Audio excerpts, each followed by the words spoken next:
Call to order. Good evening, everyone. Welcome to the regular board meeting of the Halton Catholic District School Board on Tuesday, May 3rd, 2022.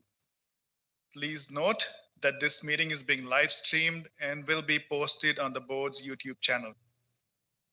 Tonight, we have some trustees attending in person and a few attending remotely. In order to be recognized, please use the hand up feature in Teams to be automatically placed in queue. For those in the boardroom, please remember to turn your mic. For those in the boardroom, please remember to turn your desk mics on when you speak. For those attending remotely, please remember to turn on your microphone and camera when you're recognized to speak and turn off your camera and mic otherwise. Trustees, please remember that if you speak when you're not recognized or when you do not have the floor, your mic will be muted. This week is Catholic Education Week in Ontario, and we thank God for the gift of Catholic education. HCDSB is celebrating Catholic education in our communities by rediscovering, rebuilding, restoring, and renewing and rejoicing together. This week is also Mental Health Week, and at HCDSB, we are raising awareness about mental health. The theme of this year's Mental Health Week is Get Real, about how to help. This is empathy. Moving on to the next order of business, which is land acknowledgement, opening prayer, national anthem, and oath of citizenship. I now ask staff to please start us off with the land acknowledgement.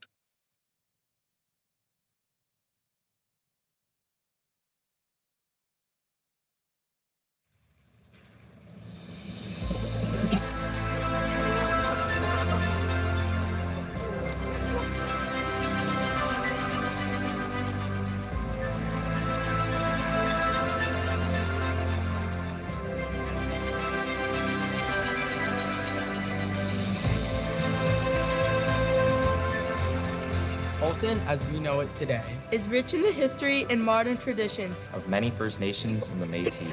From the lands of the Anishinaabe to the Attawandaron, the Haudenosaunee, and the Métis. These lands surrounding the Great Lake are steeped in Indigenous history. As we gather today on these treaty lands, our Catholic social teachings call us in solidarity with our Indigenous brothers and sisters to honor and respect the four directions: lands, waters, plants, animals, and ancestors that walked before us. All these wonderful elements of creation exist, gifted to us by our Creator God. We acknowledge and thank the Mississaugas of the Credit First Nation for being stewards of this traditional territory.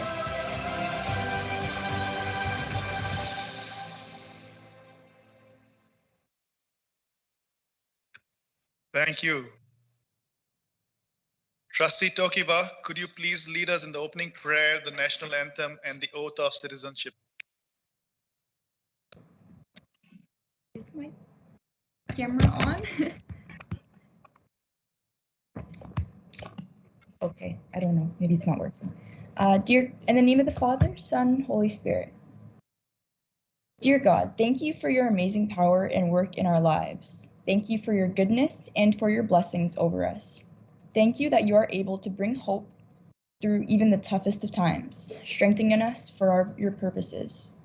Thank you for your great love and care. Thank you for always being with us and never leaving us. Thank you for your incredible sacrifice so that we might have freedom in life. Forgive us when we don't thank you enough, for who you are, for all that you do, and for all that you've given. Help us to set our eyes and our hearts on you afresh. Renew your spirits, fill us with your peace and joy. We love you and we need you this day and every day. We give you praise and thanks, for you alone are worthy. In Jesus' name, amen. In your Father, Son, Holy Spirit. I just ask now that you please stand for O Canada.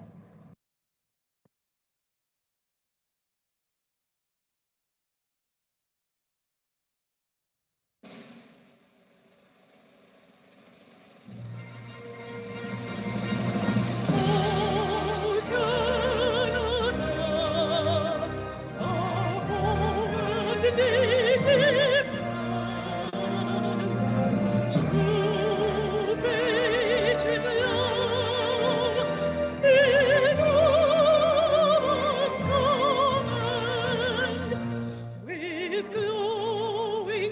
once we see thee rise, thou Juno strong and free. From far and wide, O Canada, we stand on guard for thee.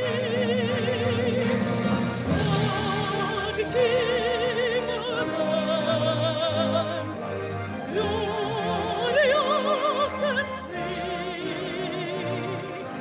O Canada, we stand on guard for thee. O Canada, we stand on guard for thee.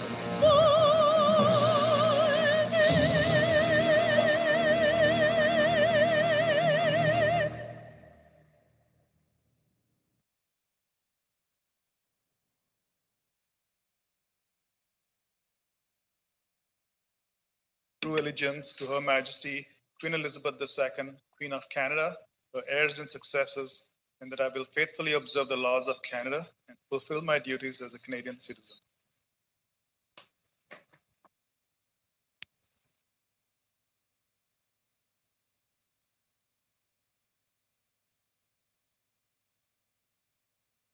Motions adopted in camera. There were no motions adopted in camera. Information received in camera. Vice Chair Agnew, could you please read the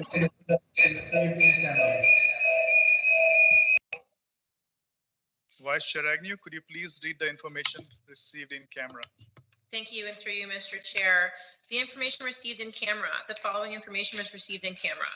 Carmen Kondo, Gail Meehan, Teresa Renton, and Emily Williams will retire effective June 30th, 2022. Scott Christie will resign effective June 30th, 2022. Carrie Thompson will resign effective August the 31st, 2022. Amanda Del Bianco, hired as a probationary teacher effective April the 27th, 2022. Carrie Ognebane, hired as a probationary teacher effective April the 6th, 2022. Julia Pinto, hired as a probationary teacher effective April 19th, 2022. Jenna Staskovich, hired as a probationary teacher effective April the 1st, 2022. Jacqueline Paradis, appointed as acting department head effective April the 20th, 2022 to June the 30th, 2022. Michael Gali, Valerie Kelenic, Gary Lauren, and Anthony McConville, appointed as department heads effective September the 1st, 2022 for up to a period of 4 years. Carla Marie Agbonwanitan, Christian DeAngelis, Stefan Ferraro, Cindy Miller, and Jacqueline Paradis, appointed as acting department heads effective September the 1st, 2022 for up to a period of 1 year. Thank you, Vice Chair Agnew. Moving on to the next order of business, which is approval of the agenda. Are there any additions, deletions, or corrections to the agenda? Trustee Carabella? Trustee Carabella, I see your hand up. Thank you, Mr. Chair. Okay, I have to take my hand out now. Carabella, don't take your hand out because the boardroom will take care of that. So just put your hand up when you have to. Okay, thank you. So I have two things. I have a notice of motion. Okay, 1 minute. Can you state your notice of motion, Trustee Carabella? Yes, my note, it is upholding the sanctity of life in fundraising services at Halton Catholic District School Board.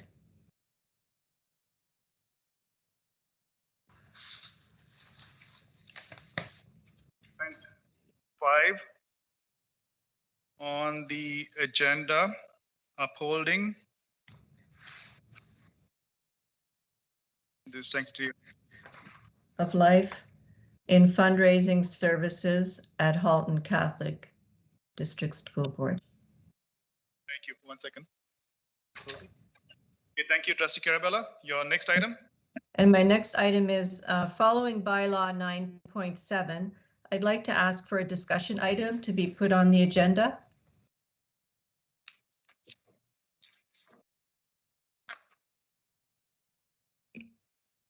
So you like to ask for a discussion item to be put on the agenda. Yes. So I'd like to have a mover for that and a seconder, and to add an item under discussion. There's we have a discussion item here. Sorry. Do I need to say what it is? I have a discussion item here about. Pardon? Not have a discussion item. In our order of business, we do not have a. Oh, so on 9.7 in the first bullet, it says any item for these are items not included on the agenda at the start of a board meeting shall be handled in the following manner. Any item for discussion or information only may be included on the agenda with the consent of 2/3 of members present and eligible to vote. And following precedents, we have done this before. My question, Arabella, is which item under which hearing would you like it to go? Under discussion. There is no discussion item, Trustee Arabella. Well, Mr. Chair, in the past, we've had that where items have been put on for discussion because it's a possibility that's offered in our agenda. You want to put it under miscellaneous? That's what I was asking you. Would you like it under miscellaneous item? Fine. So that was my question to you. Okay. I need a mover, seconder, and we need 2/3 vote for that, Arabella. So what's the topic of the item called? So what I would like is to objectively discuss if the resulting letter that was sent to Minister Lecce entitled Request to Reinstate Protective Strategies for Students and Staff was in compliance with the motion passed at the April 18th special board meeting, which as written, wait, hold on, I'm not finished, was to send a letter to the Minister of Education outlining concerns with the current COVID-19 health and safety situation and its negative impact on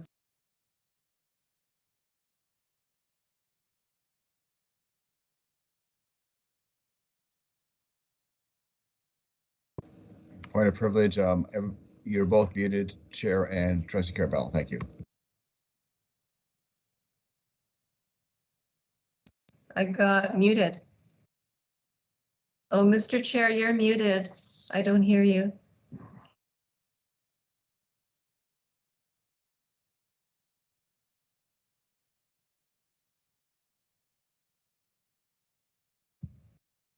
I don't hear you, Mr. Chair.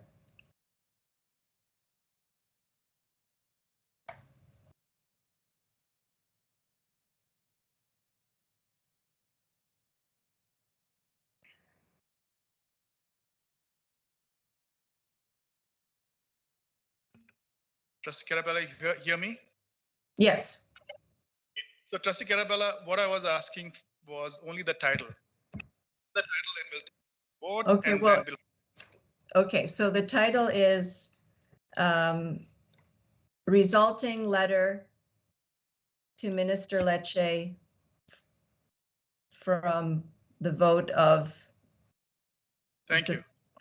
From our meeting, yeah. Okay, perfect.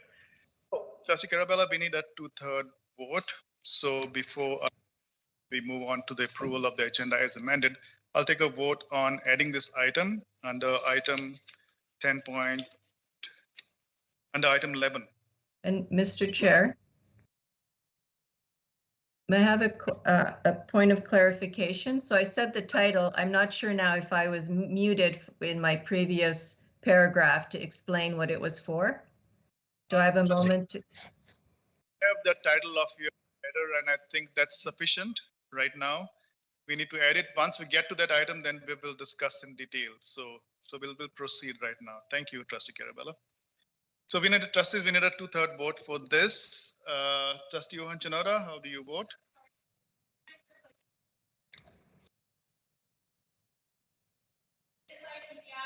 I'll be on when he calls my name. Daily hold on in the meeting. Of clarification.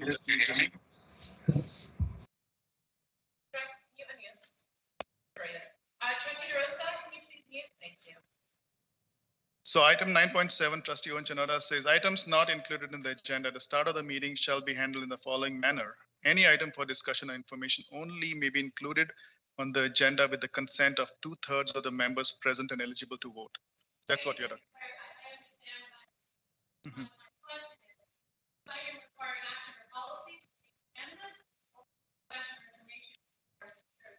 Point of privilege, Mr. Chair. Can I hear a word? Point of privilege. Yeah, point of Yeah, privilege. we cannot, sorry.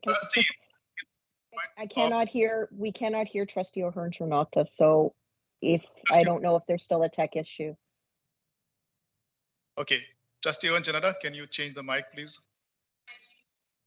Or can you move to a different location? Sorry.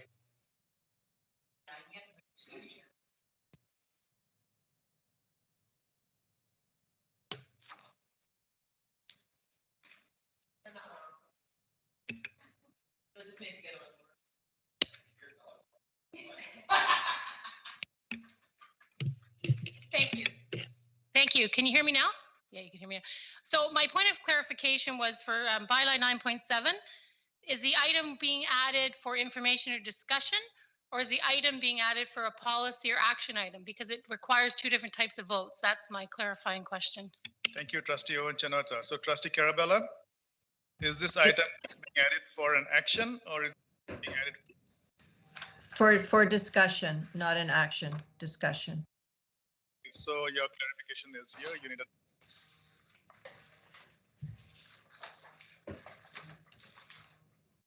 moved by Trustee Carabella. I need a seconder. May I ask? I'll second. I second the motion. Trustee De Rosa, second. I shall now take the vote. Mr. Chair, I had my hand up. I have a point of order. Sorry, I do not see a hand up, Trustee O'Brien. Oh, it's up. I do. I'm sorry. I guess I'm new at this, but my hand's up on my side. Yes, now I see your hands up. Okay, so Trustee Guzzo's hand is up there, but you have a point of order. Is it Trustee O'Brien? Well, I'm not. Mr. Chair, I previously declared a conflict of interest on this item because during the original discussion, the lack of occasional teachers was discussed. My wife's an occasional teacher, therefore I'm declaring a conflict on this and will not be part of this discussion or vote. Thank you, Trustee O'Brien. It's not a point of order. It's a statement, and that's fine, which is accepted. Thank you. I shall now before the vote. Yes, Trustee O'Brien, got it. Thank you. I shall now take it to a recorded vote. We have the amendment to the agenda, which needs a 2/3 vote. Moved by Trustee Carabella, seconded by Trustee De Rosa. Trustee Onchanada, how do you vote? Mr. Chair, point of order. Do I have a moment? Trustee Carabella, I've called a vote. Trustee Onchanada. Oh my. Trustee Guzzo. Opposed. Vice Chair Agnew. Opposed. Trustee Murphy. In favor. Trustee O'Brien. Oh, he's not voting on this. Mr. Chair, I declare a conflict. Trustee De Rosa. In favor to put it on the agenda. Yatamasi. In favor to put it on the agenda. Trustee Carabella. In favor. Trustee Bowie. In favor. Trustee Mastrihammer. In favor. Trustee Tokiwa. Opposed.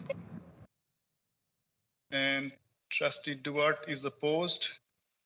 We have 5 in favor, 3 opposed. So that does not meet our 2/3. So we shall now move on to the approval of the agenda. Mr. Chair, I just have a point of order, a point of clarification. Is the vote out of, since Trustee O'Brien has declared a conflict and has been taken himself out of the vote, are we voting out of 8? It's those present and eligible to vote. So Trustee O'Brien is not eligible to vote because he declared a conflict of interest. So it's 5-3. It's not a 2/3 vote. Thank you, Trustee Carabella. We shall now move on to the approval of the agenda I see Trustee Guzzo's hand up there. Trustee Guzzo, you have the floor. It's okay, Mr. Chair. The point is now mute. Thank you.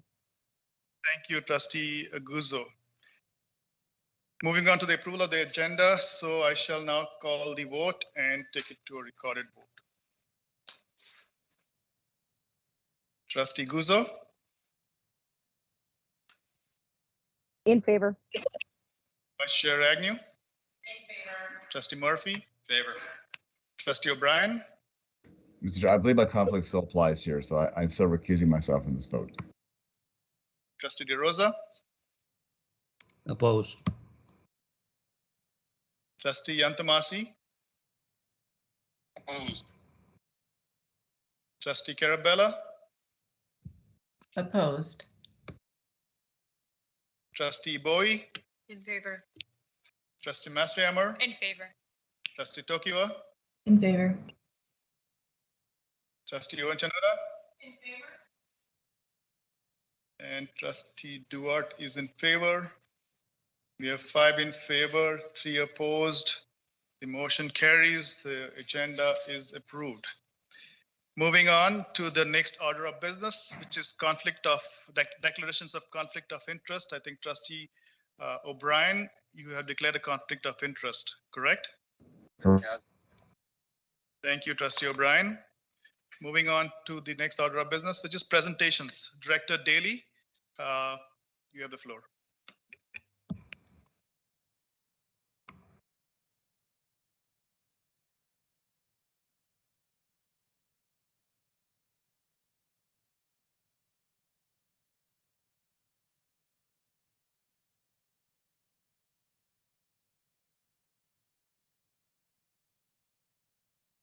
Thank you, through you, Mr. Chair. So an update as to where we're at in the board and some plans moving forward, looking to the summer and to next school year as well. In terms of school operations, a reminder to trustees and parents that we do have a number of protective measures still in place at the school level. Staff and students must continue to self-screen every day using the COVID screener before attending school. All students and staff are encouraged to wear masks in indoor settings where physical distancing may be a challenge. We have HEPA units now in all of our elementary and secondary schools, and rapid antigen tests continue to be available to support testing for staff and students. Trustees would recall that our last change in learning environment at the elementary level took place or came into effect on Tuesday, April 19th. And I did have a few questions about what happens as students move from virtual to in-person or vice versa in terms of achievement and marks. So a process has put in place to share the relevant student information between the student's new teacher and their former teacher, so we can give a good final year assessment when it comes to that time. A reminder also that the school-based immunization program that it really had been put on hold for the last couple of years because of COVID is back in our schools, began in April and will continue throughout the month of May. And a reminder again that those vaccinations are only administered with consent forms from parents. Our extracurriculars are back up and running again, both athletic and non-athletic. The spring season at elementary and secondary, traditional sports and esports has commenced. And OFSA, the Ontario Federation of School Athletic Associations, will be hosting various spring championships in late May and early June, which hopefully some of our student athletes will qualify for. I would like at this point just to thank all of our teacher volunteers, our teacher coaching volunteers, our volunteer coaches from the community, the hard work that our athletic association under Chris Cabina's leadership have undertaken in order to get as many games up and running as possible. The spring season can be a little tricky based on the weather like it is today, but we're hopeful that we can provide as many opportunities for students, both in athletics and in other types of extracurricular activities as possible as we start to wind down the school year. Other things ongoing throughout the board, the Ontario Secondary School Literacy Test is taking place in our schools now. So our secondary schools are in that process over the next couple of weeks, a few schools this week. Also, we have a number of secondary schools that were asked to or directed to participate in the latest PISA assessment. That's Program for International Student Assessment. So we have schools that are taking part in that international assessment as well.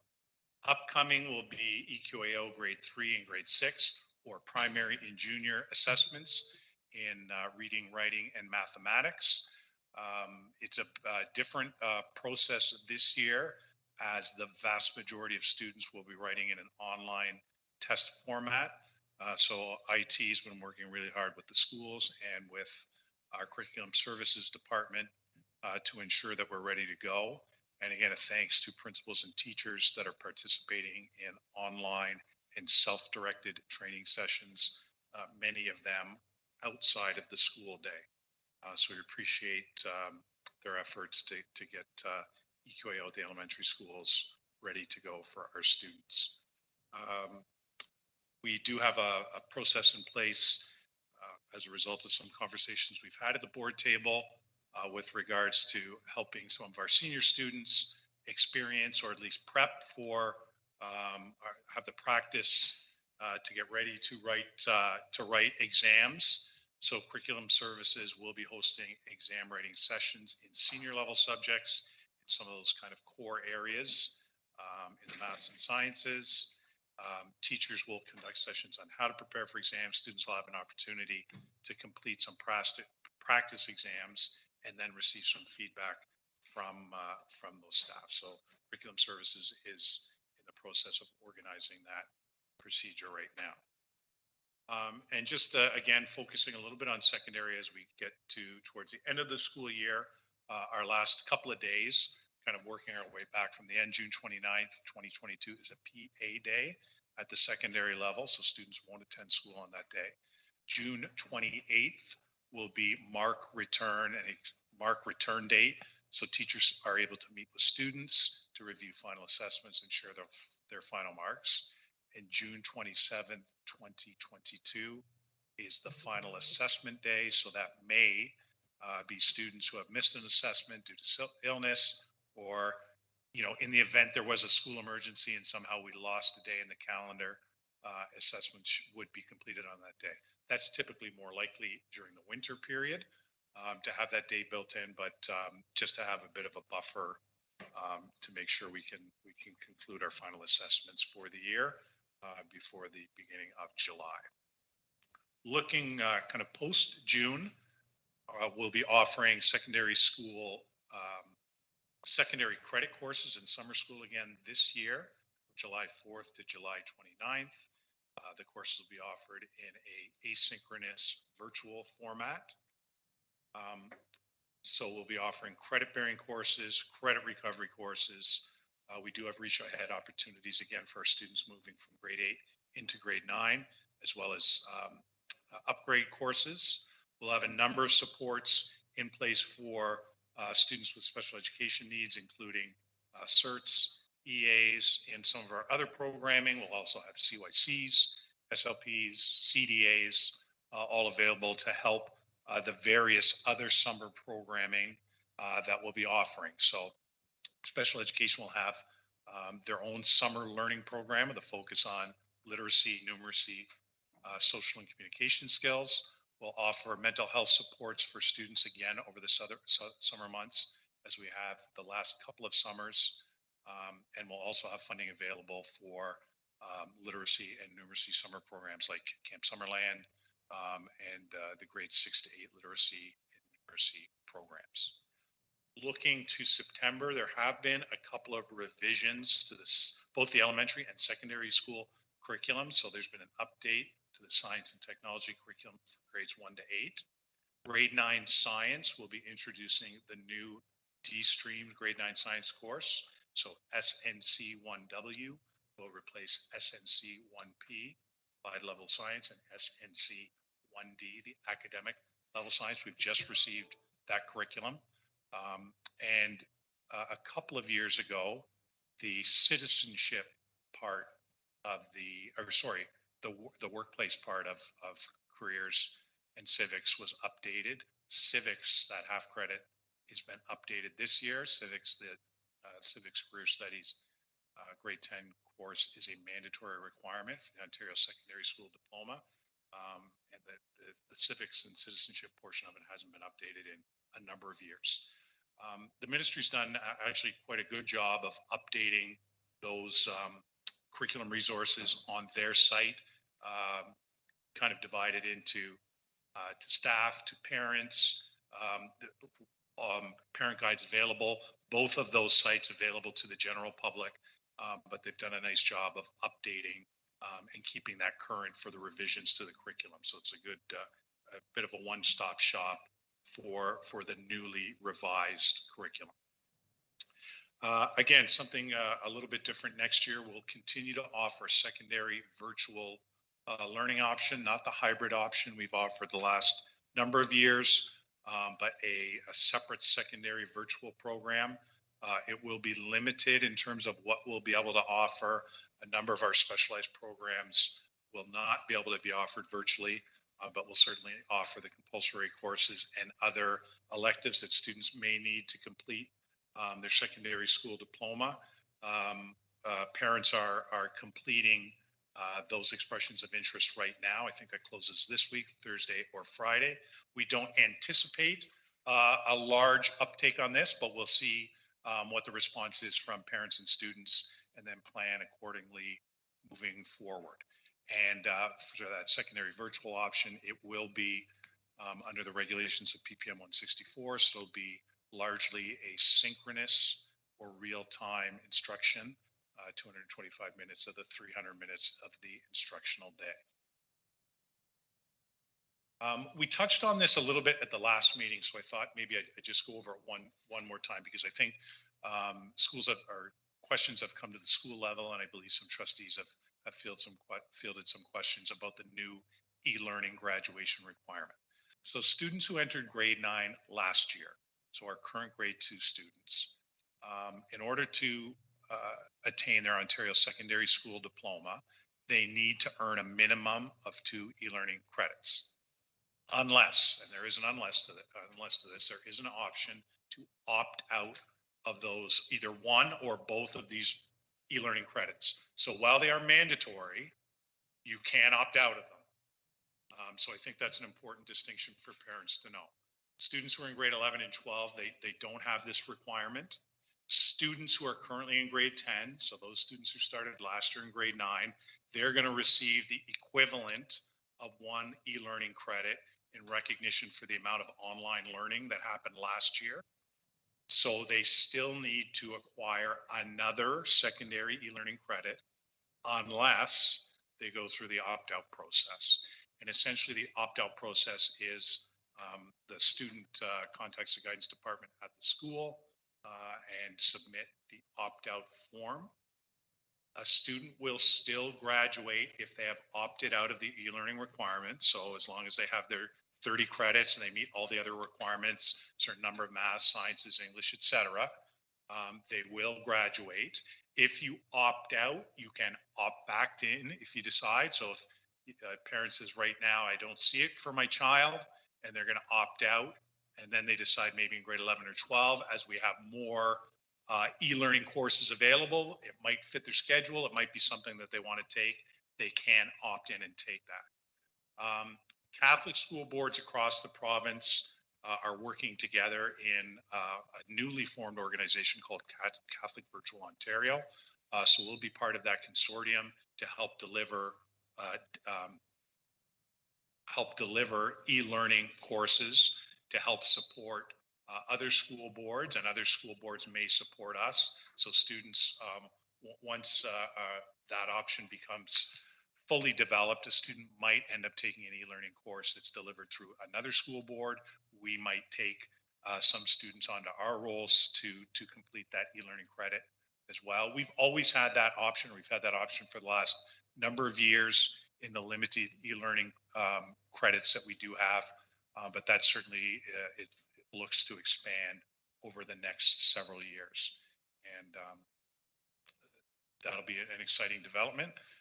E-learning, as students have probably found out, is not necessarily for everybody, but it is certainly something that students have, gained some facility with over the last couple of years, and they'll know, I think, for sure that if they're going on to any post-secondary institutions, college or university, that it's very likely that they might have to complete some work via e-learning or choose to.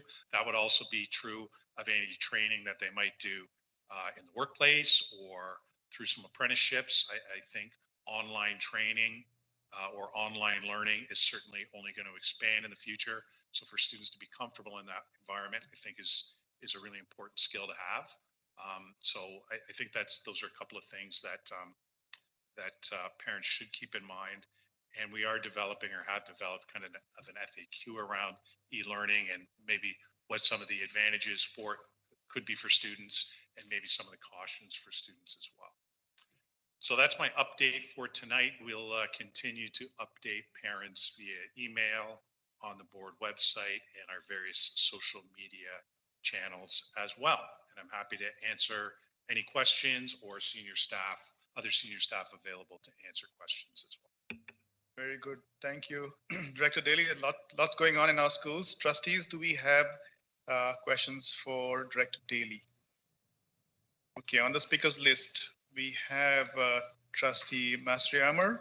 You have the floor, Trustee Mastriamer. Thank you, through you, Mr. Chair.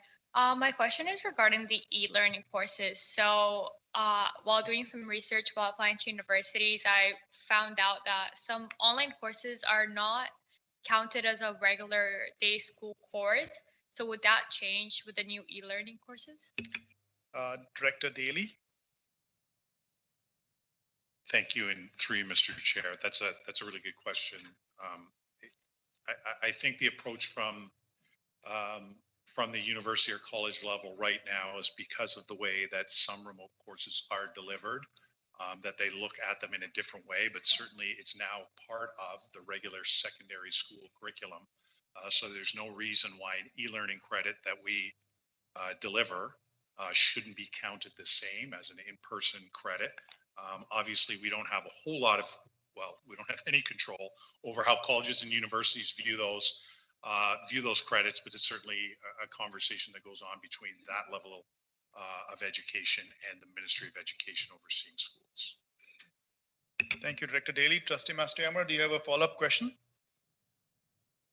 Thank you. Next on speakers list, Trustee Owen Chinada. Trustee Owen Chinada, you have the floor. Thank you. Through you, Mr. Chair, to Director Daly. I'm just, and this may be a rhetorical question. So we're talking about e-learning, and we're saying it's mandatory, but people can opt out. I'm just curious why they're not using optional.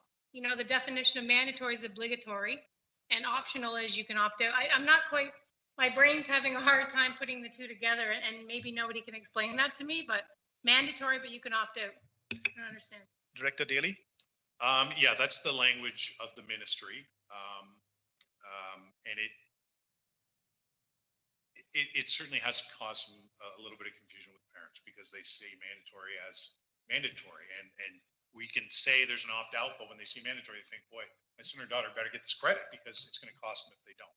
But there is, when the mandatory e-learning credits came out, or the idea came out at one point, I believe the ministry was looking at 4 credits, and then it was kind of, they landed on 2, and also decided that it might not meet the needs of all students.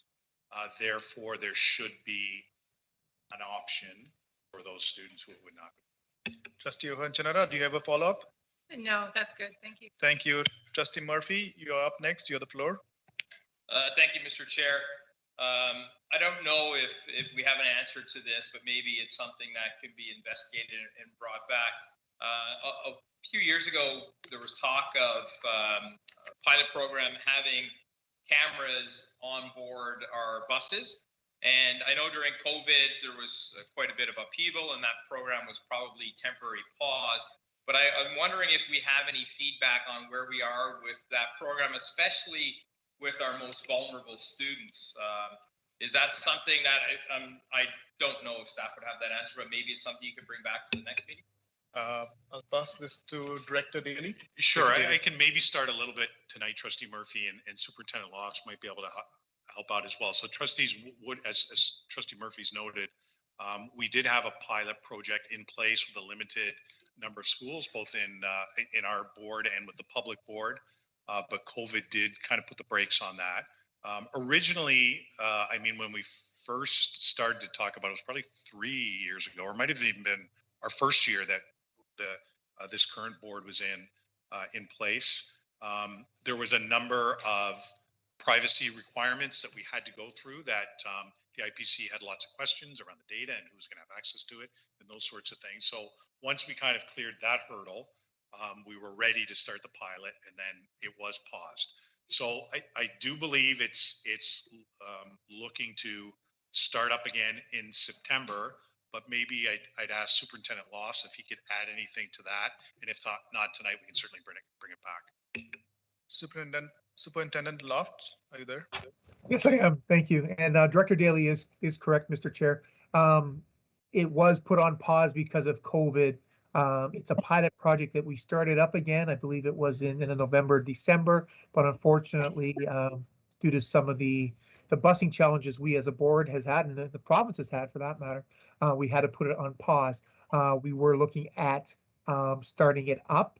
It's just the timing of it, and being that the concern is still on getting the bus drivers in. I would think that September may be the option. We will be discussing it though in an upcoming operations meeting with HSTS. So as of right now, it's just on pause indefinitely. But we definitely want to be able to reestablish that pilot project. Thank you, Trustee Murphy. Do you have a follow-up? As a favor, could you maybe bring forward that we look at giving priority to the transportation vehicles that have our most vulnerable students? I will bring, sorry, through you, Mr. Chair. Yes, Superintendent Loft, go ahead. I will, thank you. I will bring that up at the operations meeting, Trustee Murphy. Appreciate it. Thank you. Since you're on this topic, will it still be a pilot program, or will the name remain as pilot, or what? Superintendent Loft? Thank you, Mr. Chair. It would still be a pilot. We have to go do the pilot and then report back to the IPC on the results of the pilot before we can implement it across the system. So we are definitely, it still would be a pilot. We had hoped that we would have had it completed, but with COVID and the number of absenteeism with respect to our bus drivers, not so much absenteeism, but the COVID impact on our bus drivers has really put a pause on the program. Thank you, Superintendent. Yeah. Thank you. On speakers list, Trustee Carabella and Vice Chair Agnew. Trustee Carabella, you have the floor.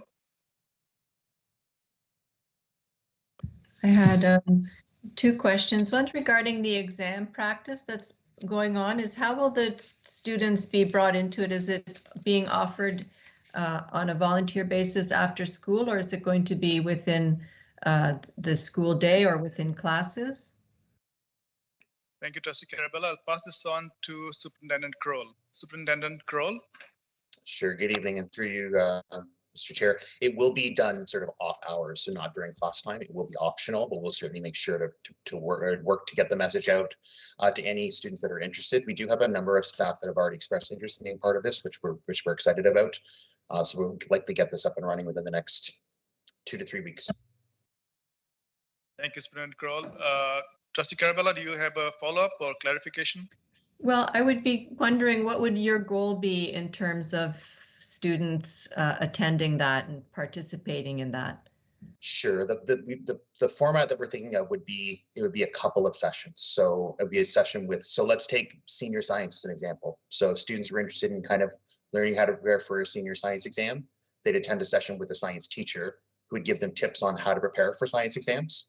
They would then give the students a practice exam. Students could take that exam away, work on the exam, and then come back and get feedback at a follow-up session from that teacher on how, how they did on the exam, how they should have approached certain questions. So it's really supposed to, it is meant to be interactive, and it is meant for students to understand sort of the like how to get ready for an exam, have some experience with a physical exam in hand, and then the post, how did you do and how could you have improved? Thank you, Superintendent Kroll. Trustee Carabella, do you have a follow-up question? Well, I have another question about the summer school and that it's being all virtual. And why was that decided that none of them summer school is in person? I'll pass this on again to Superintendent Kroll. Thank you. Kroll? Oh, I could start. I may need some help with some of our other friends involved in summer school. We did look at different options for summer school. With regards to secondary summer school, I probably will get Superintendent Del Sordo to help with that one. We are still looking at Camp Summerland and the opportunity to run that, so that it is a remedial program that we do run for elementary students. We are still looking at opportunities to run that in person. To be honest, Trustee Carabella, we're trying to find a way to meet the needs that will get the most students the support they need. So I know, like I said, we've thought long and hard about it. We've talked to staff that'll be involved. We've talked to teachers that'll be involved. But I'll turn it over to my colleague, Superintendent Del Sordo, to speak specifically about secondary summer school. Thank you. Yes, it's actually building off on Superintendent Kroll. It really is looking at removing as many barriers as we can to support as many kids. So Principal Montanari really did some collection of student voice. And what we wanted to do was be able to give kids an opportunity to access summer school, so that this way, if they're working or if they're going with their family up to a particular cottage or whatnot, they still can take a summer school program and work at it within their own time and time manage, and have an opportunity to speak to teachers between 8 and 1:30. So it is an opportunity to really get as many students into summer school as possible by giving them as much choice as possible. Thank you, Superintendent Del Sordo, and thank you, Trustee Carabella. Moving on down the speaker.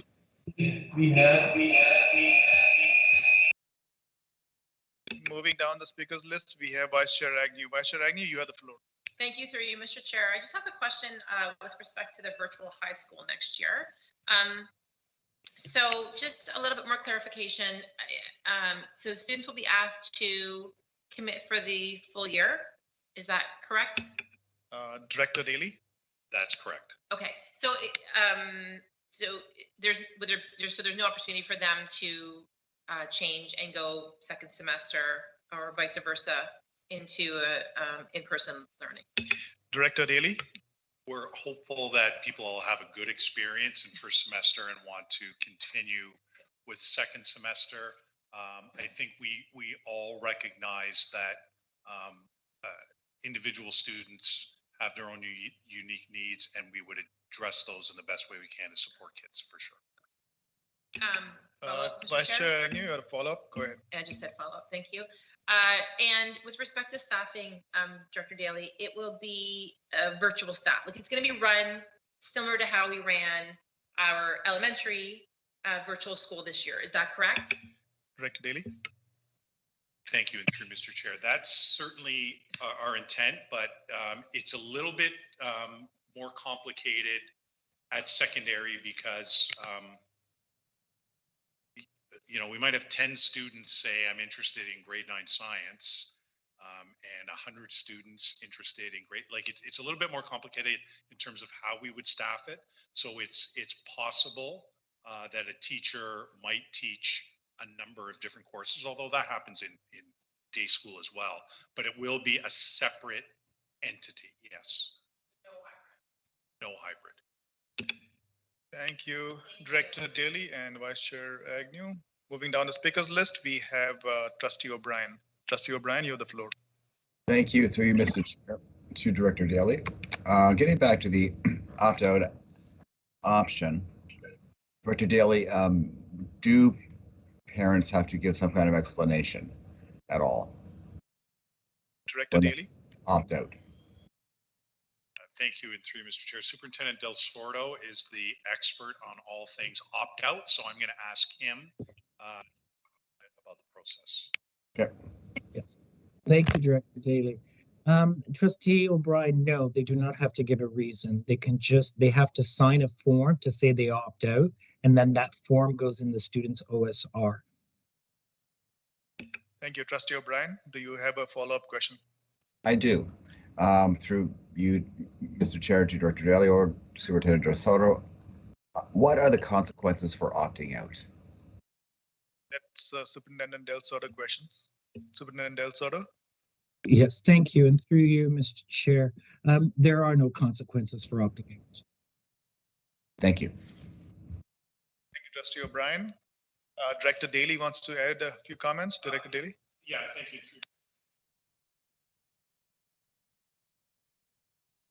Consequences in terms of ability to graduate.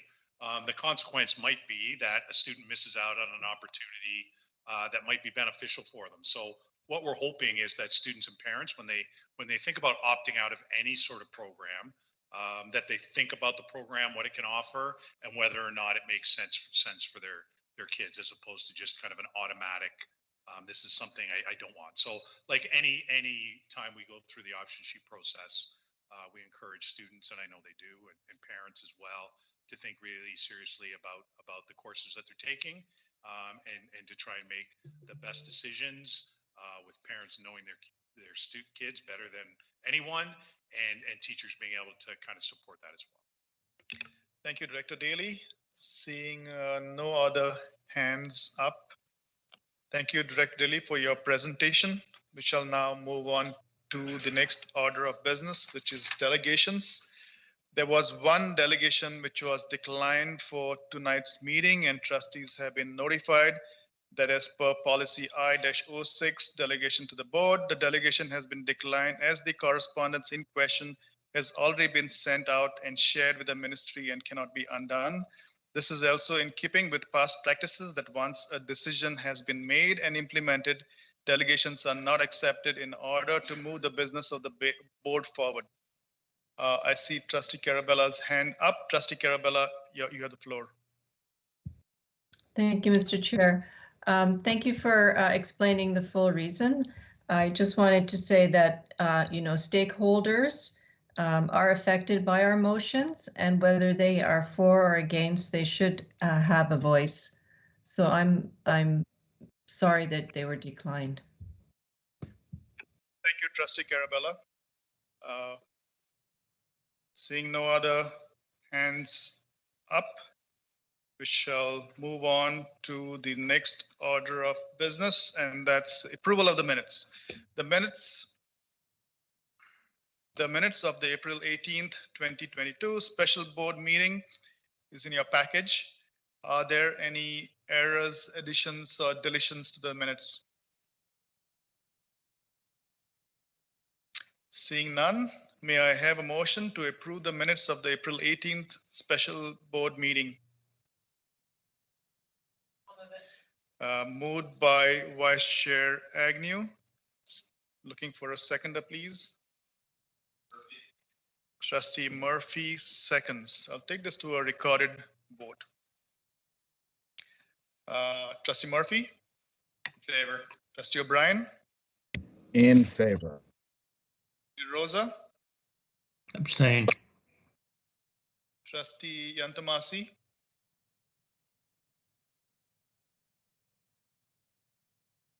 Trustee Yantamasi? Trustee Yantamasi?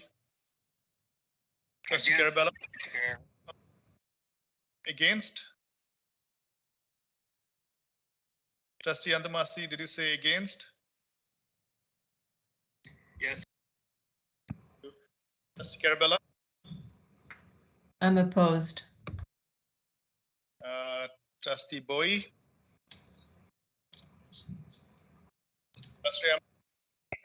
Trustee Tokiwa? In favor. Trustee Wanchinara? In favor. Trustee In favor. Chair Agnew? We have 5 in favor, 2 opposed, 1 abstained. The motion carries. The minutes are approved. Move on. Next item, the minutes of the April 19th regular board meeting is in your package. Are there any errors, additions, or deletions to the minutes? Seeing none, may I have a motion to approve the minutes of the April 19th regular board meeting? Moved by trustee O'Hearn Chanoda, seconded by O'Brien. Brian. I'll take this to a recorded vote.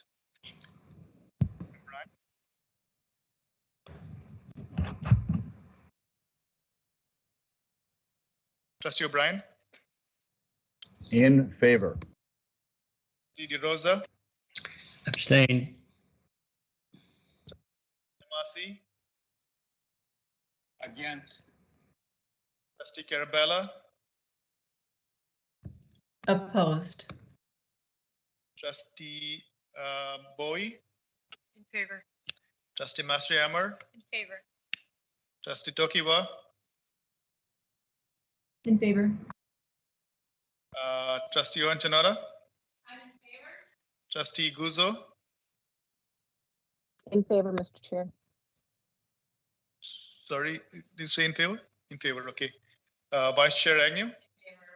Trustee Murphy. In favor. So we have 5 in favor, 2 opposed, 1 abstain. The motion carries. The minutes of April 19th have been passes. Sorry. Moving on to the next order of business, which is business arising from previous meetings. The summary of outstanding items from previous meeting, the chart is in your package for information. I see some hands up over here. Let's go to the speakers list. We have Trustee O'Brien and Trustee Guzzo. Trustee O'Brien, you have the floor. Thank you, Mr. Chair. And Mr. Chair, it's a question of clarification more than anything. We just approved the minutes of the last board meeting. And in that board meeting, we did pass a resolution about reinstating the SLO position. Be it resolved that by May 17th, 2022 regular board meeting, the Director of Education identifies, propose, implement changes to the SLO position. I won't read the whole thing. It is lengthy. Now, I have not seen this in the business arising for previous meetings. So my question to you, Mr. Chair, may I conclude then that this is done? And by May 17th, the changes will be made. I haven't seen it, it's unfinished, so can I make that conclusion, Mr. Chair? I'll pass it.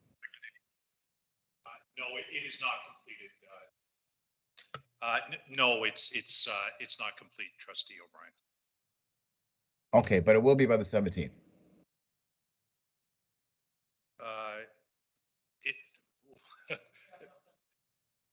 I'll bring what I can on the 17th. So I'm taking that as a yes, Dr. Daly. I wouldn't necessarily take it that way. I'll bring what I can on May 17th. Okay, then back to you, Mr. Chair. Then is this item then finished business now, Mr. Chair? Finished business. So it's not May 17th yet, Trustee O'Brien. So we got to wait till May 17th, and then if it's not completed by then, we can add it onto the chart that you have with you. Well, Mr. Chair, if it's not completed, then why is it not on business arising from previous meetings? Like, isn't that what the title is, Mr. Chair? I think Director Daly. I'll pass it to Director Daly. Yeah, we can certainly put it on business arising. Okay, thank you. Just wanted that clarified. Thank you, Mr. Chair. Trustee Guzzo. Trustee Guzzo, you have a hand up? Yes, thank you through you, Mr. Chair. I'm just looking to see an update on the Black Student Union. I'll pass that on to Director Daly. Director Daly.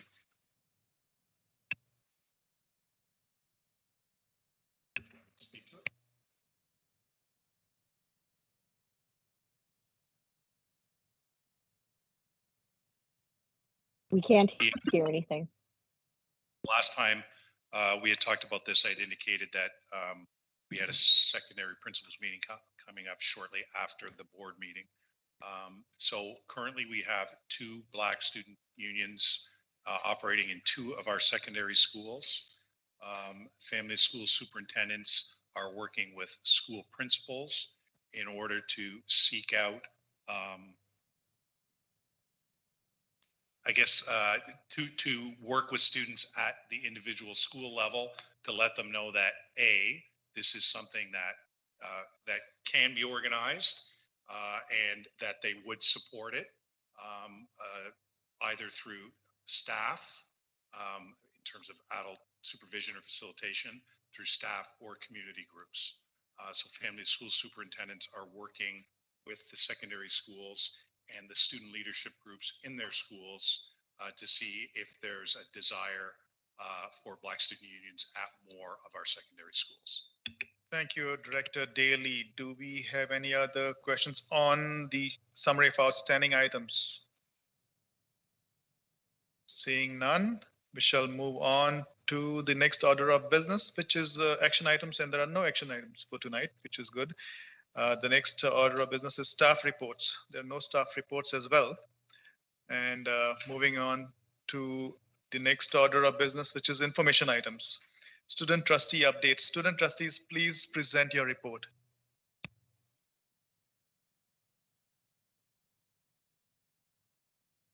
Okay, so I will be presenting our achieving section for tonight. So at the April 26th General Senate meeting, the Environmental Stewardship Committee passed another proposal to begin working on a possible delegation to the board regarding greenhouse gas emissions. The proposal passed unanimously. Work has begun as well, discussing the Senate applications for the upcoming year, as well as possible changes and improvements to the structure of the Senate for the 2022-2023 school year.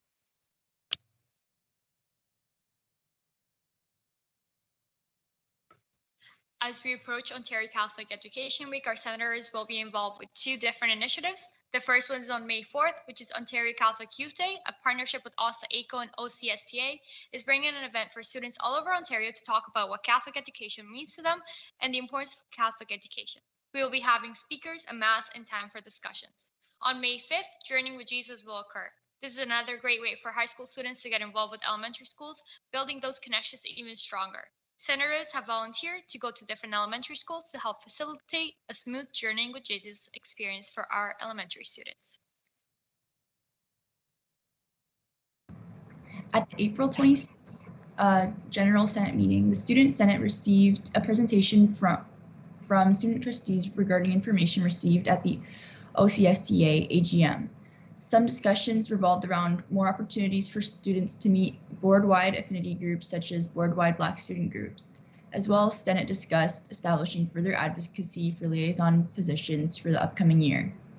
Furthermore, following the presentations from the AGM, the student trustees proposed including land acknowledgements in our Senate meetings moving forward. Thank you, student trustees, for your update. Trustees, do we have any questions for our student body? Student trustees. Once again, thank you, students, for bringing your report to the table. I do not see any hands up, so we move on to the next order of business, which is information items, capital project reports. Capital project reports 2021-22 second quarter, September 1st to February 28th. Superintendent Lofts. Superintendent Lofts, you have the floor. Thank you. Through you, Mr. Chair. Please find attached the capital projects as of February 28, 2022. Appendix A is a summary of recently completed projects as well as projects that are in progress. Currently, all projects are projected to have sufficient funding to cover all expected remaining expenses. Ryan Merrick, our Superintendent of Facilities, Adam Cross, our Senior Manager of Finance, or I am available to answer any questions, Mr. Chair. Thank you, Superintendent Lofts. Trustees, do we have any questions for Superintendent Lofts or staff?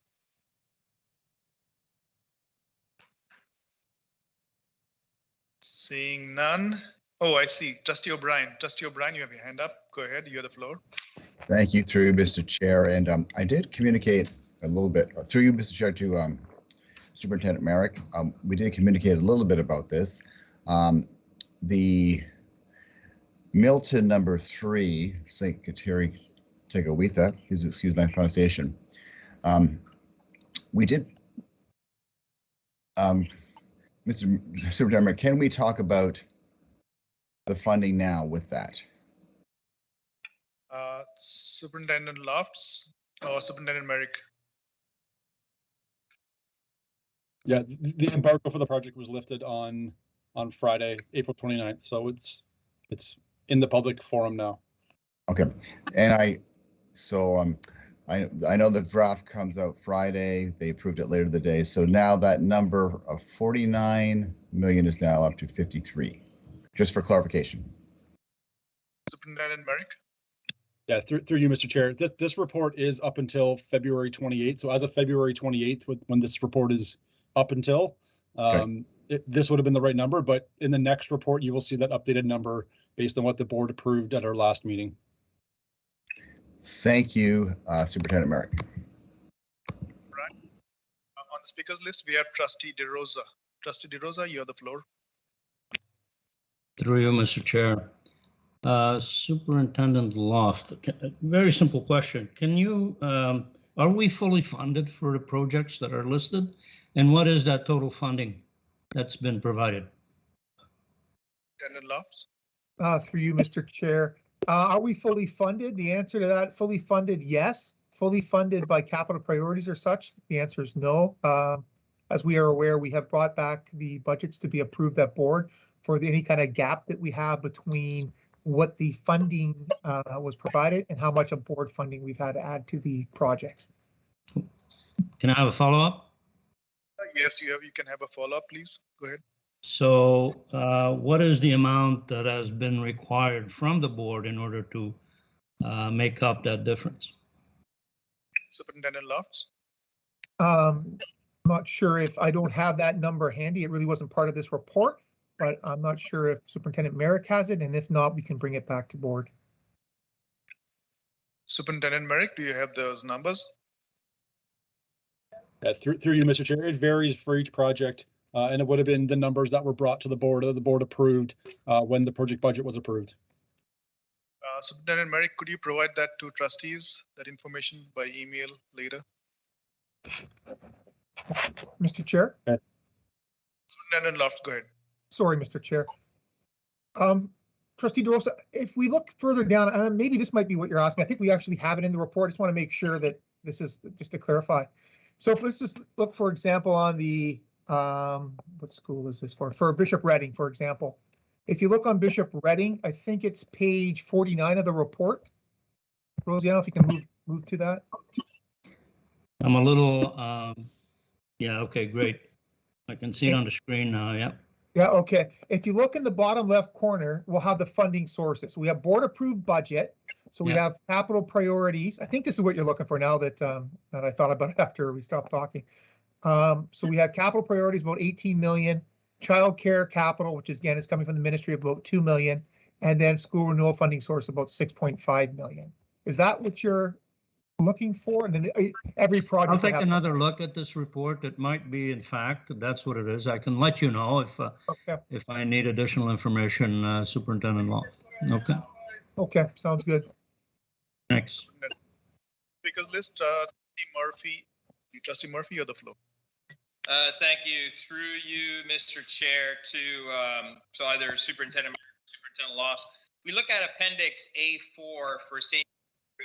The professional fees are quite a bit higher than budgeted. So I'm assuming that is because we're going to number 10 and then moving. So two questions. One is, why is the number so high? And the second question is, do the costs associated with temporarily going to Milton number 10 stay with St. Kateri, or do they stay with the physical building for accounting purposes?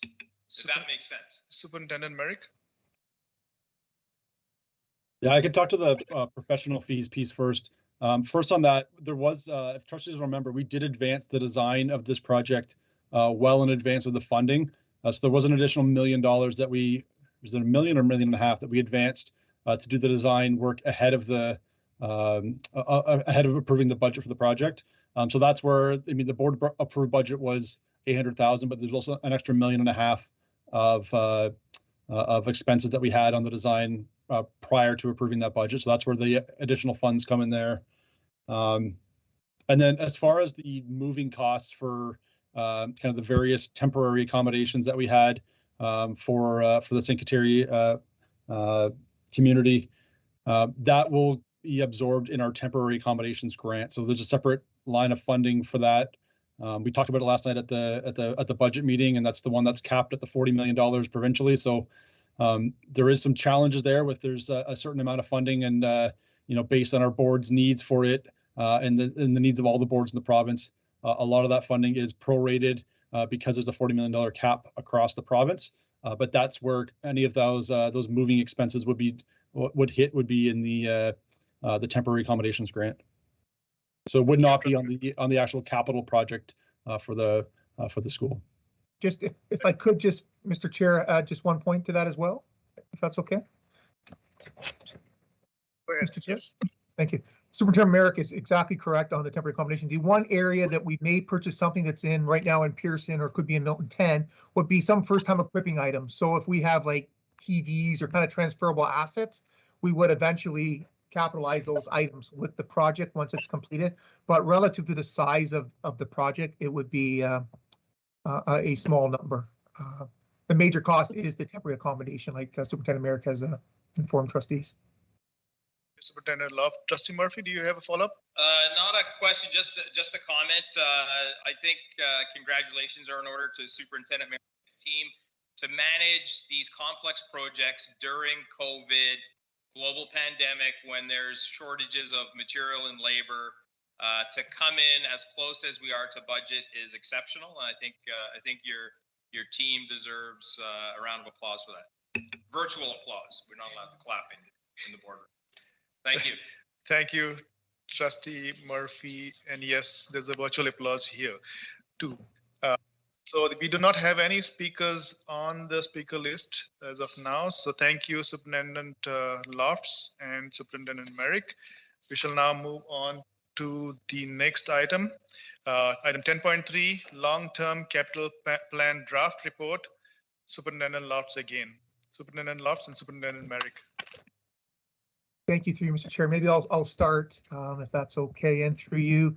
Please find attached please find attached HCDSB's long-term capital plan that looks at our capital needs for the next 15 years or so.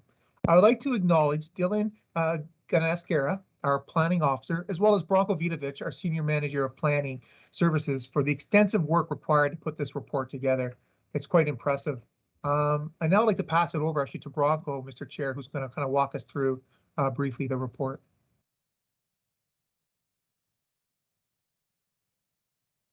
Thank you, Aaron. May I proceed, Mr. Chair? Yes, you have the floor, Branko. Go ahead. Good evening, everyone. So I will just do a brief recap of the draft long-term capital plan. I will touch base a little bit of what Aaron already covered. So the long-term capital plan is an annual document that outlines enrollment projections and school utilizations over a 15-year period. It also talks about school accommodation issues and strategies and facility renewal strategies. The plan also identifies community partnership opportunities, and the plan can be found on the board's school planning website. Rosie, if you could just go to page 2 of the report. Thank you. A little bit further down. Right there, perfect. So for trustee convenience, we have various links here for the long-term capital plan. So if you would like to look at the entire plan, it would be that first link that says draft entire 2022 LTCP. And then we've broken down different sections if some trustees want to focus on their specific areas, but everyone is welcome to look through the long-term capital plan. And if we could also go to the last page of the long-term of the report. This is just going to be a tentative milestone schedule for the next steps for the long-term plan.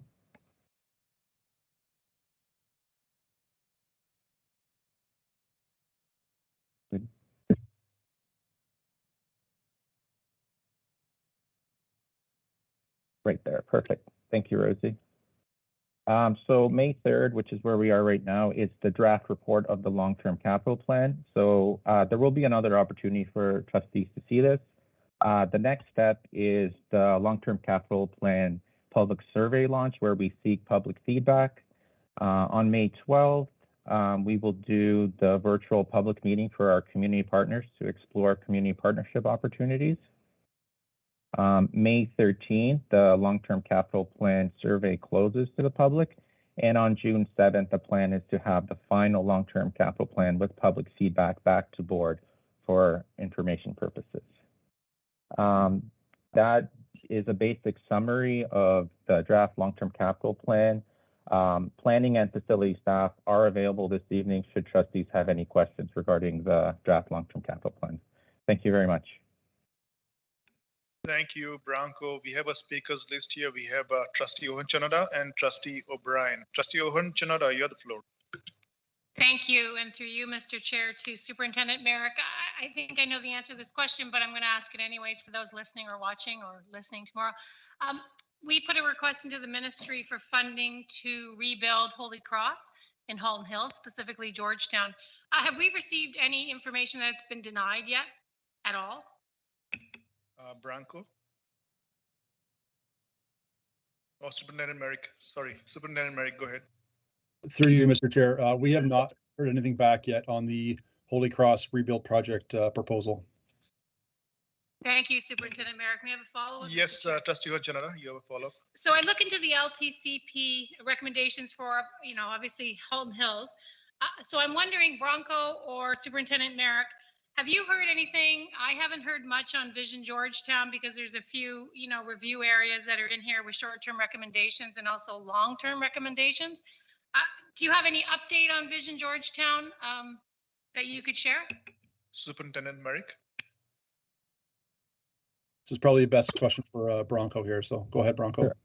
I can take it. Mr. Chair, may I proceed with answering the question? Yes, Branko, go ahead. Sure. So the latest on the Vision Georgetown secondary plan is that it's still currently under appeal before LPAT. It's now called the Ontario Land Tribunal.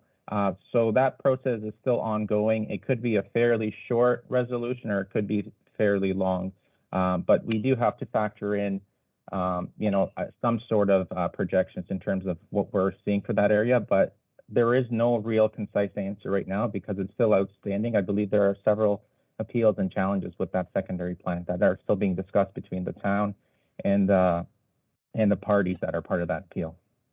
Thank you. Do you have a clarification? Yes, perfect. Thank you, Branko and Superintendent Merrick. Appreciate it. Thank you. Trustee O'Brien, you're next. You have the floor. Thank you, through Mr. Chair, to Superintendent Merrick or Branko. The renewal projects for Guardian Angels, St. Paul, St. Raphael's, and the Sacred Heart of Jesus, are they slated for 2022 or 2023? Superintendent Merrick. Through you, Mr. Chair, that would be summer of 2023. So not this coming summer, but next summer. So those will be the ones we'll look at scoping this summer and then bring to trustees next school year for approval, and then hopefully completion in summer of 2023. Trustee O'Brien, do you have a follow-up? I do, Mr. Chair, and being a Burlington trustee, I'm a little bit more interested in St. Paul and St. Raphael's, Sacred Heart as well. But those older schools, St. Paul and St. Raphael's, what will that renewal project look like? Will it be just a refurbishing? Can you just elaborate a little bit on that? Through you, Mr. Chair. We are looking at doing kind of a refurbishment similar to what we've done in a number of other schools in different municipalities over the course of the last 5 to 10 years. You're looking at new lighting, looking at the HVAC system there. Could be roofing, but typically roofing we do separately because it's a large project on its own. And then other cosmetic things like lockers, flooring. But that's typically what we go out the summer prior and scope those things. So we walk through the school, look for items that may be in need of replacement, and then build our scope for that project, and then bring it back to trustees when we have some rough costing on it for approval. And anything on like the outside to give it kind of a newer look. I'm just thinking about those older schools in Burlington. They still have a bit of that factory looking. That's my opinion anyway. We do look at some of those things as well. We put new signage on, some painting as well on the exterior. Could be asphalt repairs as well. So yes. And Sacred Heart of Jesus, same thing. Sacred Heart on that list. Sacred Heart and Guardian Angels are roofing only projects. So those are, those are much newer schools than Yes, St. Paul's and St. Raphael, but they are due for new roofs. So we do roofing assessments every 5 years, and those are the ones that right now that are in the worst shape of our fleet of schools. So those will be roofing only replacements. Thank you. List Trustee Carabella and Trustee Murphy. Trustee Carabella, you have the floor. Thank you, Mr. Chair. I wanted to ask on page 59 of the board package, page 2, it talks about the French immersion, and I just wanted to get clarification on really what's the plan, what's happening. It says, in addition, there is uncertainty regarding the impact of the board resolution to allow all registrants into the French immersion program in grade 1 starting in the 2022-23 school year until trends can be established. So can I get clarity on that? Because parents would have received their notices that children were accepted. So I'm just not understanding what's happening here. Thank you. I can take that, Mr. Chair. Thank you. Maybe I'll start. That section, Trustee Carabella, really refers to, we're not sure what the impact, the numbers will be like going forward with regards to French immersion. So it's a little bit hard to make those predictions. It's not to imply that French immersion programs or all the students won't be accommodated next year. That's not the intent. It's just that it's at this point, it's difficult to predict trends because it's so new. I think I've got that right, Bronco? You have it absolutely correct. Trustee Carabella, do you have a follow-up? Okay, so just to clarify that all the parents that were given notice for this coming year, 2022, 2023, everything stays valid. That's correct. Thank you. Thank you. On the speakers list, Trustee Murphy and Trustee O'Brien. Trustee Murphy, you have the floor. Thank you, Mr. Chair. Through you, probably to Bronco. I don't want to get into the minutia or get into the weeds, but I'm wondering on what's your source of the data for growth? We get Chair Duarte and myself get the monthly building permits from the town of Milton, and we see a lot of variability. And even within that, there's a great deal of variability in the mix of the type of buildings. For example, last year was a down year for building permits. This year, it's up significantly, but it's in higher density, high rise, where you would assume there's less children. So, with that in mind, I'm just wondering how do you get your source data and how do you apply that to mature neighborhoods versus the newer neighborhoods? I'm going to pass this to Branko. Branko? Thank you, Mr. Chair. So we get multiple sources of data, and as you mentioned, we do get the monthly building permit reports from the municipalities. We also look at birth data. We are in constant communication with the developers too, in terms of see if there are any available closing lists and their timing. What we look at are historic trends, like a 3-year trend, to establish projections. And when we do our projections, it's not a perfect science. The data is changing, and you are correct. We typically see higher yields from low density development like single family homes as opposed to high rises. But when we do present the long-term capital plan, we do it on the basis that on the best information we have at this time. And it is an ongoing process. So the more information we get, we continuously update it. And that is partially why the long-term capital plan is an annual document. So we can constantly update it and provide better information to the board once it becomes available. Thank you, Branko. Trustee Murphy, do you have a follow-up? No, I don't. Thank you. Thank you, Trustee Murphy. Trustee O'Brien, you have the floor. Thank you through you, Mr. Chair. And this question is actually for Director Daly. Director Daly, one of the recommendations talks about the potential for program enhancements at Corpus Christi to increase overall enrollment. Could it possibly be considered for the new IB location, considering that it is somewhat central to Halton?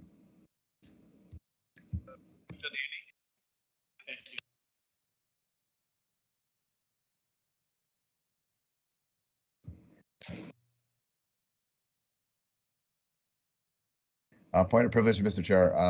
I can't hear Director Daly. Yeah, sorry about that.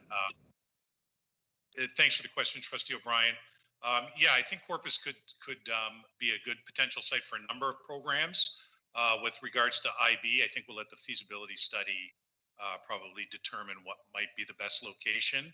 If in fact we determine that another site is, or if the study determines another site is a way to go. Trustee O'Brien, do you have a follow-up? No, thank you, Director Daly. Now I have Trustee Carabella. Trustee Carabella, you have the floor. Thank you. You hear the dog downstairs.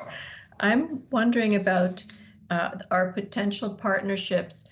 Does it really refer only to childcare centers, or what are the other opportunities with that? Thank you. Superintendent Merrick.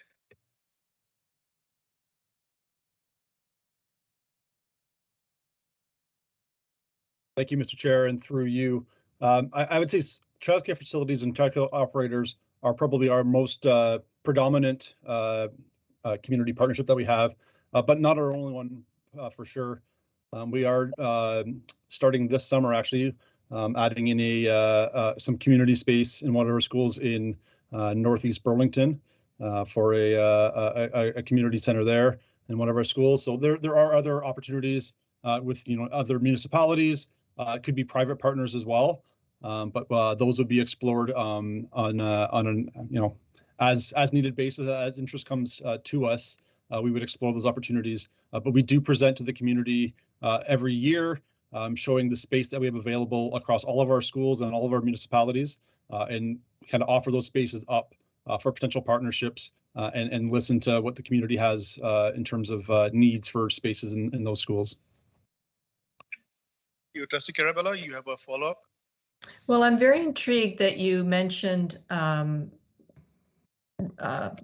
spaces being open to private entities. Is that something new that the ministry has allowed? Because I always thought it was just allowed to like public entities. I'll pass the Superintendent Merrick. Can you answer that? Thank you. Yeah, thanks. We don't have any private operators in our schools, but we do offer, I mean, that is an option that's out there. I know other school boards do have private partnerships in their schools as well. We do not yet, but and frankly, no one in my time with the board, no one has come to us with a private, an actual proposal for a private partnership. But it could happen as well. So, and if it did, and we were presented with something or an opportunity, we'd consider it just like any other kind of public opportunity as well. Thank you so much. Thank you, Trustee Carabella. Thank you, Superintendent Merrick. We do not have any speakers on the speakers list, so we will move on to the next item. That's item 10.4, Milton number 9, Catholic Elementary School, boundary review. Superintendent Merrick. Thank you, Mr. Chair, and through you, trustees will recall that funding was announced for the Milton number 9 Catholic Elementary School back in February of this year. Staff have been working on the design of the school and the necessary approvals. And we were currently awaiting approval from the ministry for our detailed budget and are hopeful for an approval very shortly. However, in order to have that school up and running, we also need a school attendance boundary for the school. And as such, you have the report in front of you here tonight. So for this school boundary review that's proposed here tonight, we would follow procedure 6-88 and section 4.2 of that procedure, which outlines the details for a school boundary review in a new development holding area, since we meet all the criteria under that section of our procedure. Perhaps you want to scroll down a little bit in the report to the schedule.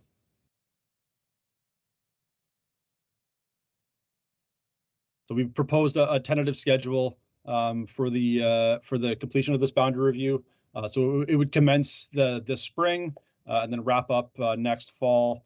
So we have the report here tonight to initiate this.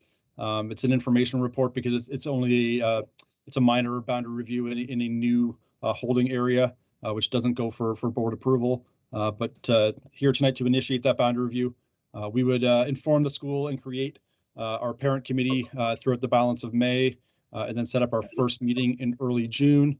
Hopefully we only need one meeting in June, being that it is a fairly simple in scope boundary review, but we do have time in late June if we happen to need another meeting. We would then have our break over the summer and then follow that up with a public meeting in September and subsequent committee meetings throughout October. And then that would set us up to have recommendations coming to the board in November and giving us sufficient time to set up the school for September 2023. So happy to answer any questions that trustees may have on the proposed school boundary review to take place to set up the catchment for our new Milton number 9 Catholic Elementary School. Thank you, Superintendent Merrick. We have a Milton trustee, Trustee Murphy. Trustee Murphy, you have the floor. Thank you, Mr. Chair. Through you to Superintendent Merrick. I thought I read in the report that Milton Heights was being tied to St. Benedict. Is that correct? And I thought it must not be the case because there's two other schools that are closer. Superintendent Merrick. Maybe I'll pass that one onto Bronco if he's still on the line. Yep. Actually, if I can hand this one over to Dylan, he could bring a good explanation in terms of like the boundaries and what this really entails. Potato. Thank you, and through you, Mr. Chair. So Milton Heights, that's in the northwest, and the area that's close to Milton number 9, that would be the Milton Education Village. So as part of this boundary review, right now that area goes to St. Benedict. So the closer school will be Milton number 9. So we'll look at potentially redirecting that area to the new school. Okay, so Milton Heights would be redirected to Milton number 9, and now it's tied to St. Benedict. Is that correct? Or sorry, the area where Milton 9 is tied to St. Benedict. Thank you, Trustee Murphy. Correct? So to Dylan again. Through you, Mr. Chair. So it would be the Milton Education Village that would be tied to Milton number 9. Yeah. Where is Heights proposed to, or is it not being looked at this point? So right, through you, Mr. Chair. So Milton Heights isn't assigned to a school right now, and that's something that we'll have to look at in the future, assigning that school to, that community to a school somewhere in the north, because that is the far northwest corner of Milton. Okay, I just thought that I read that it was tied to St. Benedict, and I couldn't understand why, but I must have misunderstood. That's good. Thank you. Trustee Murphy, we need a new school there, Milton Heights. Chair. Moving on down the speakers list, we have Trustee O'Brien. Trustee O'Brien, you have the floor. Thank you, through Mr. Chair. To Dylan, looking at the appendix, Lumen Christi is just north of Milton number 9. Is it going to be involved in the boundary review? Thank you, and through you, Mr. Chair. So Lumen Christi, in terms of enrollment, it is still relatively high. And in order to meet our criteria for, boundary review under section 4.2, we would have to have 2 schools at max. And in this case, it would be St. Benedict and St. Scholastica. However, in the future, as the Milton Education Village grows in population, we could look at potentially a larger review at that point in time. Thank you, Trustee O'Brien. You have a follow-up? No, thank you very much. No others there. I'll thank staff for presenting this report. Moving on down, next item, we have a notice of motion. Item 10.5, Trustee Carabella, please read your notice of motion. Thank you, Mr. Chair. I'll send it right after I finish reading it.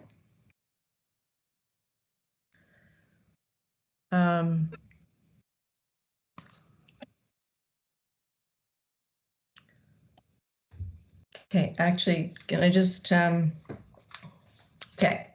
So it's upholding the sanctity of life in fundraising services at Halton Catholic District School Board. That's the title.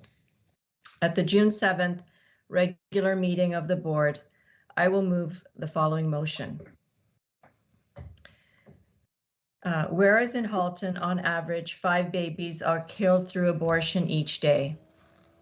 Whereas the pastoral constitution on the church in the modern world, Gaudium et Spes, teaches, from the moment of its conception, life must be guarded with the greatest care, while abortion and infanticide are unspeakable crimes. Whereas the Catechism of the Catholic Church teaches that human life must be respected and protected absolutely from the moment of conception. From the first moment of his existence, a human being must be recognized as having the rights of a person, among which is the inviolable right of every innocent being to life.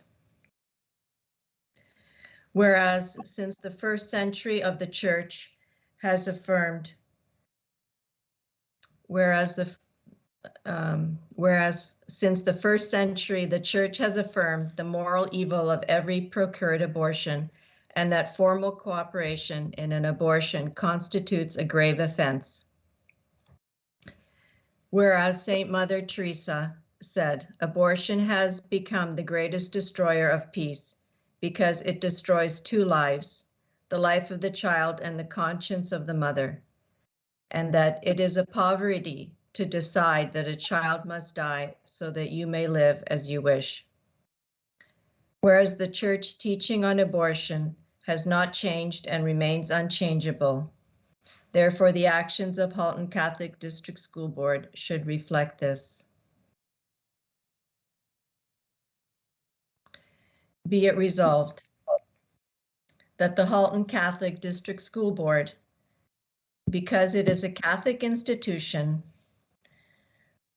will not provide or facilitate any fundraising services through any of its schools and board office to registered charities and nonprofits, including their subsidiaries, affiliates, and associates that in any way are involved in or support abortion and embryonic stem cell research through advocacy, programs, finance, or material support. And it could be at the, okay. Trustee Carabella, there is no discussion on this. I want to clarify whether we heard correctly. Did you say June 7th meeting there? If that's possible, or it's okay if it could be at the next. So whatever you want. I will retract it and we can vote on the next meeting. It has to be at the next. Trustee Carabella. Pardon? Be at the next meeting. This notice of motion will be presented at the next meeting as an action item. Okay. Thank you. Okay. We have notice of motion. Shall now move on to the next order of business, which is miscellaneous information. The minutes of the March 28, 2022 SEAC meeting is in your package and is provided for information. At the last meeting, we started a pilot initiative where trustees were invited to share success stories in your local area. That went off quite well. And at this time, I would like to invite trustees to share a story if you have one.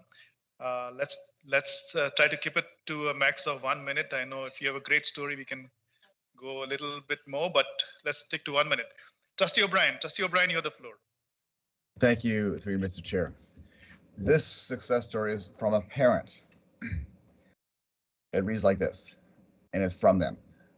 My son is in junior kindergarten at St. Paul, and we discovered just prior to him starting school that he would require glasses and potential eye patching later in the school year. He is a twin, and although older, is smaller in stature and has a very sensitive soul. We've received wonderful news that his eyesight improved dramatically in February due to consistent wearing of his glasses, and his eye patching appointment will be pushed out to May. We are now at that time, and I connected with his educators asking for some support around some potential guided inquiries or provocations pertaining to pirates. They both immediately responded with ways to tie in the current student interests of map drawing to treasure maps, as well as ideas of building pirate ships and with blocks and create your own eye patch at the Creative Center. I am so touched by the willingness to adapt their program to ensure he feels included in his classroom with absolute ease. The next morning, I received picture messages from both educators. One was a picture of multiple pirate books checked out from the school library, and the other was a class set of eye patches purchased from the dollar store. My heart exploded and my eyes were filled with tears.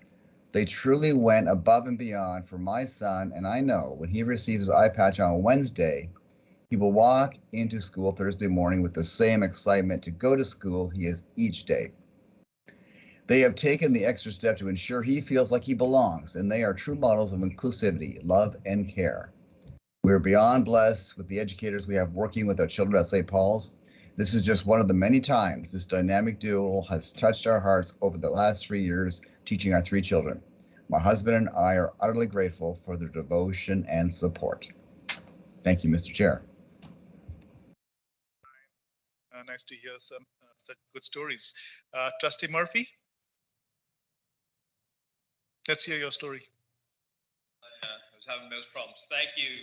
So this week was Catholic Education Week, and I visited St. Anthony of Padua School, and you know, the being in the schools, the atmosphere was very positive. Everybody was happy, and I attended one class where parents were there for a presentation, and as you know, not all parents have flexible schedules, and one child after the presentations was visibly upset because I'm assuming because their parent wasn't there. And on their own, 2 students went over, consoled this other student, rubbed their back, hugged them. So to me, that is just a testament of the value of our system, of the reality of when we talk about achieving, believing, belonging. This is part of our culture, and it's ingrained in our students without any adults advising them. They were intuitive and empathetic to their fellow student to comfort them. So I was quite pleased and proud of our students doing that on their own. Thank you, Trustee Murphy. Very nice story. Vice Chair Agnew?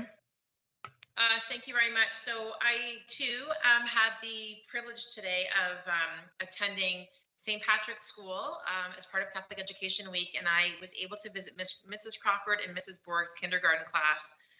And along the same lines as my colleague, Trustee Murphy, I found today before me a class of students who were empathetic, kind, loving, and you could just feel the embodiment of spirit coming out of that room. And here we're a little group of young children, and we read a book about kindness, and they talked about that. But these kids, they knew the difference between being a bystander and being an upstander. And, when asked if there was any bystanders in that room, every child answered no. And when asked if there was a room full of upstanders, those kids knew that they were upstanders. And it was really incredible to see the messaging, the way it's coming across to our students. It's becoming ingrained in them. They believe it. And, unprompted, there was a child today who said, one of the things that she does for kindness is she looks for kids who don't have anyone to play with. And that's just something that I think, that child has just come to through the conversations in that classroom. And I think that, we're doing really great work in our schools. And if we're starting that messaging that early, we're doing really good things. And so a testament to that, a fantastic pair of teachers and that school for all the great work they're doing. And thank you so much for having me today. And I look forward to seeing the rest of the schools this week for Catholic education. Thank you, Vice Chair Agnew and Trustee Ohonchanada. Thank you, through you, Mr. Chair. So I'm very proud to, communicate 2 success stories up in Halton Hills there, up in the north. A couple milestones our schools are celebrating. So St. Bridget is celebrating 25 years and St. Francis of Assisi is celebrating 50 years. So wonderful milestones.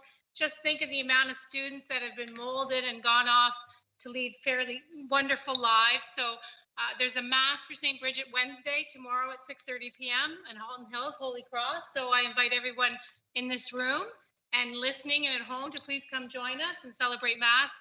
And on Thursday at 6:30 for St. Francis as well. It's a huge milestone and I'm very proud of my schools up in Halton Hills. So thank you. Thank you, trustees. Lots of good things happening in our schools. Thanks for presenting your stories.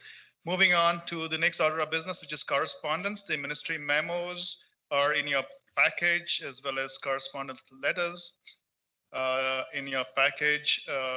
We have Trustee Carabella, you have your hand up. Thank you, Mr. Chair. I just wanted to, I missed the last section. I did have something to say. I don't know if I can just mention a shout out to St. Michael's for their mass today, and the whole school was there and some awards were given out, and a lot of first communions are happening across the board and at St. Michael's. So congratulations to all our students receiving our Lord for the first time.